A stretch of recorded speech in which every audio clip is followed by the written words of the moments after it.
Queen Elizabeth reigned for an incredible 70 years on the throne, marking her jubilee just a few months before she died.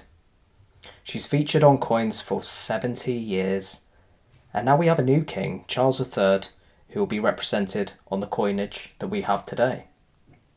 And of course, with the popular portrait that he's been given under the Royal Mint and the new crown portrait just recently, they've released a lot of Coronation and new commemorative coins. Are these worth buying? Well, we're going to have a look at the range and discuss that in today's video. So the Royal Mint has released a variety selection of commemorative coins involving sovereigns, proofs, bullion, silver, bunk, all sorts of different coins over the last year. It's been a very busy period for the Royal Mint, and we can see why. The Queen celebrated her 70-year jubilee and unfortunately passed away. So of course, there needed to be a new portrait on the coins. Now the commemorative coins have been an incredibly hot topic, incredibly hot series over the past, since September of 22. Once there's a new coronation coming out, people are very quick to potentially look to buy, especially commemorative coins. We can see that the struck on the day coins for the sovereign has done incredibly well, and also the other editions involving the proofs, even the sterling proof, they've all gone on to do well. Now these are only bunk versions. I don't have any proof coins to show you today, but this is just one of the examples that we have for the crowning of King Charles. And it's a pivotal moment in the history of the country. Now, not only has a coronation not occurred in the past 70 years, we see a new portrait of King Charles on the reverse of the coins. And this is particularly important with the new crowned portrait. The Royal Mint has recently released a new crowned portrait of King Charles on its bullion range.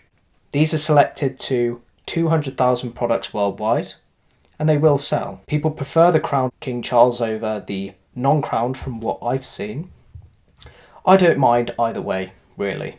You've also got the sovereign pieces as well, involving the proofs that's just recently been released, but also the bullion range.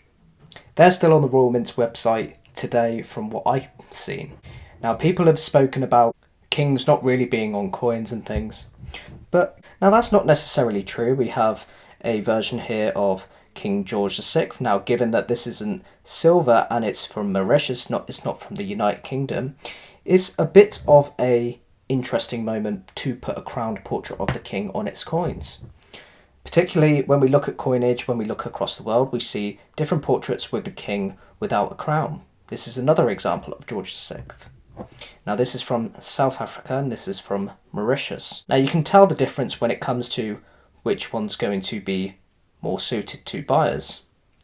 People tend to prefer the crown portrait for obvious reasons. And I would agree. Collectors and stackers out there want low mintage numbers. Low mintage is the number of coins created in that specific time. They are the numbers minted by the Royal Mint. For example, there's variations on how many you can collect. Some of the examples of the proof ranges from just 1,000 coins or even less, 650, all the way up to the 200,000 bullion range, which we see on the Coronation crowned Britannia. I'd love to hear your thoughts on what you prefer when it comes to whether you prefer the crowned portrait or the non-crowned portrait of King Charles. And do you actually prefer stacking Queen Elizabeth over Charles? Now the Britannias have been prone to milk spotting and they're not everyone's favourite. From the community release I did recently, people tend to prefer the maple given the results from the poll. But they're still fantastic coins and Canadians will have a new portrait of King Charles III very soon. Unless of course they wish to no longer have King Charles on the coins. It's completely up to the Canadians, and it's their decision. But the maple remains a great coin. Will you be purchasing a Crown Charles Britannia, or will you be sticking to Elizabeth II?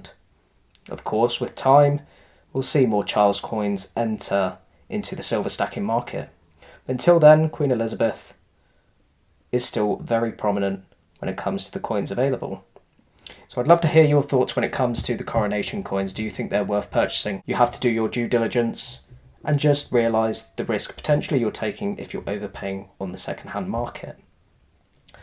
Thank you very much for watching. I will see you in the next one.